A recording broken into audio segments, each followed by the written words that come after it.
Oke, kita semua tahu lah ya cara ngitung determinan matriks 2 kali 2 yang simple itu. Tapi, gimana ceritanya kalau ukurannya jauh lebih besar? Nah, dalam pembahasan kali ini, kita bakal nyelam lebih dalam ke dunia determinan matriks buat nemuin metodenya. Rumus AD dikurang BC itu pasti udah pada hafal di luar kepala kan? Cepet, gampang. Tapi, tantangan sebenarnya muncul pas kita dihadapin sama matriks yang kayak gini. Matriks 3 kali 3. Rumus simple tadi jelas udah nggak berlaku lagi. Jadi gimana dong cara kita nyelesainnya? Oke, mari kita mulai dari yang paling gampang dulu. Khusus buat matriks 3 kali 3, ada satu trik visual yang cepet banget dan berguna banget. Namanya aturan Sarus. Anggap aja ini jalan pintas spesial buat matriks ukuran segini.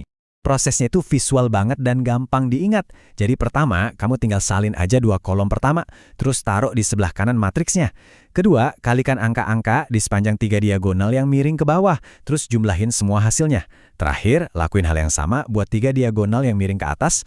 Nah, baru deh hasil yang menurun tadi dikurangi sama hasil yang menaik. Kalau kita pakai contoh matriks tadi, ya, setelah kita kalikan semua diagonal menurun dan kita jumlahin, terus kita kurangi dengan jumlah dari perkalian diagonal yang menaik, kita bakal dapat determinannya 240. Simple dan cepet banget kan? Tapi, nah ini dia bagian yang paling krusial. Seperti yang sumber-sumber kita peringatkan, aturan Sarus ini sifatnya cuma trik khusus. Trik ini sama sekali nggak berfungsi buat matriks 4 kali 4, apalagi yang lebih besar. Kalau kamu nekat coba, hasilnya dijamin salah. Makanya kita butuh metode lain yang lebih fundamental dan universal. Dan disinilah kita kenalan sama yang namanya ekspansi kofaktor. Nah, ini dia metode yang benar-benar ampuh dan berlaku buat semua ukuran matriks persegi. Mau itu 3 kali 3, 4 kali 4, sampai n kali n. Ini bukan lagi trik, tapi sebuah prosedur fundamental di aljabar linier. Oke, buat ngertiin ekspansi kofaktor, kita harus mulai dari minor dulu. Konsep minor atau MIJ itu sebenarnya sederhana. Bayangin aja, kamu pilih satu elemen di matriks, terus coret atau hapus seluruh baris dan kolom tempat elemen itu berada. Nah, determinan dari matriks kecil yang tersisa, itulah yang kita sebut minor. Oke, dari minor, kita naik level sedikit ke kofaktor.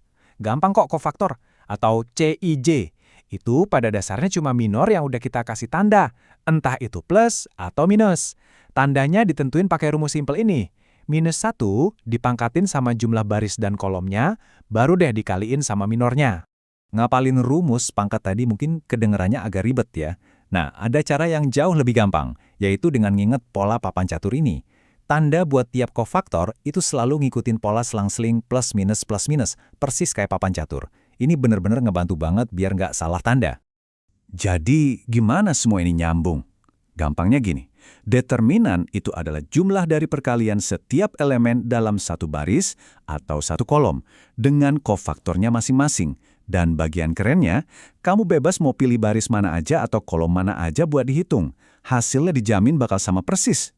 Nah, ini nih yang membawa kita ke sebuah strategi cerdas. Karena kita bebas milih baris atau kolom manapun, ya udah pilih aja yang paling gampang. Cari yang punya angka 0 paling banyak. Kenapa? Ya karena apapun yang dikali 0 kan hasilnya 0. Ini bakal motong waktu ngitung kamu secara drastis. Sedikit selingan menarik nih. Kamu tahu Charles Dodson? Mungkin lebih kenal dengan nama penanya. Lewis Carroll, penulis Alice in Wonderland. Ternyata dia itu juga seorang matematikawan loh. Dia bahkan nemuin metodenya sendiri buat ngitung determinan yang disebut kondensasi, yang konsepnya mirip-mirip sama ekspansi kofaktor. Keren ya? Oke, kita udah ngabisin waktu belajar cara ngitung satu angka ini dari sebuah matriks yang gede.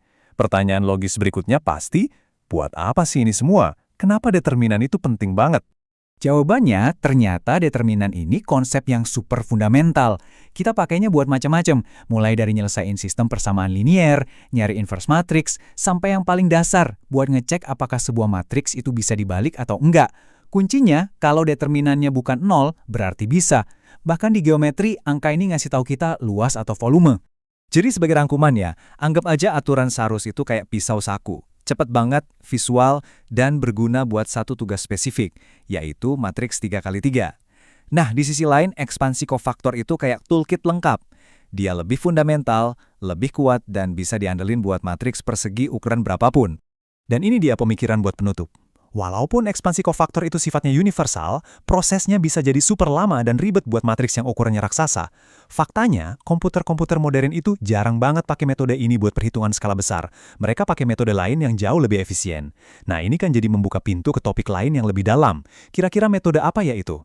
Itu pertanyaan buat eksplorasi kita selanjutnya.